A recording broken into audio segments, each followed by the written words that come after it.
scan this. Sophie is here. Let's level up. Calculus problems involving related rates can be tricky, but this quick method will help you master the volume derivative in under 60 seconds. Let's go now. Since both radius and height change over time, we apply the product rule to the volume formula. Differentiate with respect to time to relate the rates. You got this. Boom!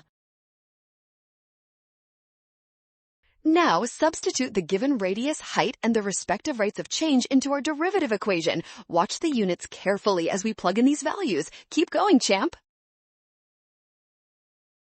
Finally, simplify the arithmetic inside the parentheses. Adding the two terms gives us the total rate of change for the volume in cubic centimeters per second. That is it. Nailed it! Scan the code, you can learn better with Sophie. Avoid missing the product rule by always verifying your variables before solving the final equation.